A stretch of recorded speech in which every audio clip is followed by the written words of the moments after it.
before God crowns a man with greatness and he crushes him with purpose, before he gives him a voice that moves nations. He gives him silence so deep it echoes.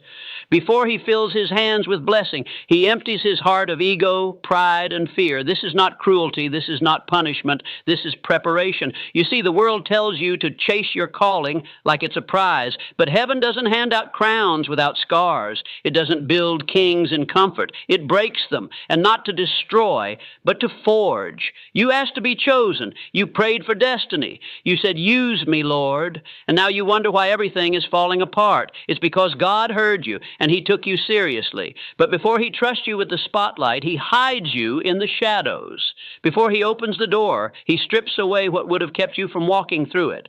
Because the blessing you want will crush the man you are now.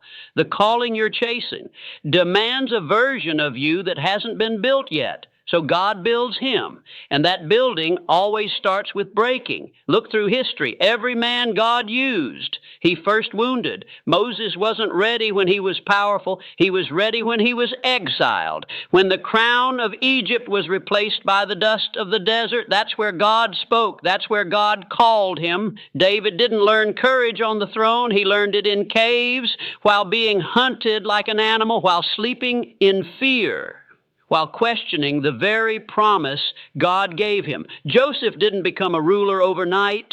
He was betrayed by his brothers, sold into slavery, thrown in a pit, then a prison, not because God had abandoned him, but because God was positioning him. Because to rule Egypt, he had to first die to himself. You might feel like life is pulling you apart, like nothing is working, like doors keep slamming, like people keep walking away, like you're surrounded by silence and pain. Good. You're right where God does his best work. Because comfort never produces character. Praises never develop perseverance. Crowds never create conviction. It is only in the breaking that your soul becomes usable. It is only in the fire that the gold is refined. You want faith? God will give you fear first, so you can choose to believe. You want strength? He'll allow weakness to overwhelm you, so you must lean on him. You want purpose? He'll strip away everything aimless, every distraction, every attachment, every excuse. That's what he's doing now, stripping, refining, breaking, not because he's angry with you, but because he's invested in you. God will never put you on a platform that your character can't sustain. He will never give you influence that will outpace your integrity. So if you're still waiting, if you're still suffering, if you're still in the shadows, rejoice. It means God hasn't given up on you. You're still in the making, still being formed, still being made holy, grounded, and unstoppable, because what's ahead of you is no small task. The mission you've been called to will require unshakable resilience, painful obedience, and a mind anchored in purpose. God doesn't just want to use you. He wants to trust you, and trust is expensive. It costs you comfort. It costs you shortcuts. It costs you your old self. So he breaks the man first, not because he loves to hurt, but because he loves to build without cracks. Do you understand what that means? You are not being punished. You are being prepared. You are not being rejected. You are being redirected. You are not being ignored. You are being isolated for training. This is the wilderness. This is where warriors are made, where noise is stripped away, where God becomes your only voice, your only source, your only answer. And once you've been broken, once you've wept and bled and questioned everything, you will rise, but not as who you were. You'll rise as someone new, someone who doesn't need validation, someone who doesn't fold under pressure, someone who knows God's voice in the dark because he heard it in the crushing. You'll be steady when others shake, disciplined when others drift, obedient when others make excuses, because you were broken by God himself and rebuilt for something bigger. Look back at every pain you've endured, the heartbreak, the confusion, the betrayal, the silent nights, the deep valleys. What if none of it was an accident? What if every moment was a chisel in the hand of a master craftsman, cutting away what you thought you needed to reveal who you were meant to be?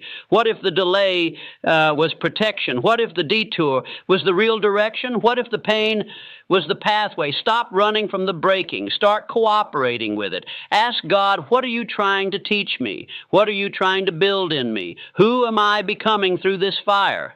Because the blessing isn't just what comes after. The blessing is the breaking. The blessing is the becoming. The blessing is that you will never again walk in pride or fear or compromise because you've seen too much to go back. You've been wrecked and rebuilt. God doesn't use the polished. He uses the purged. He doesn't call the qualified. He qualifies the called through crushing.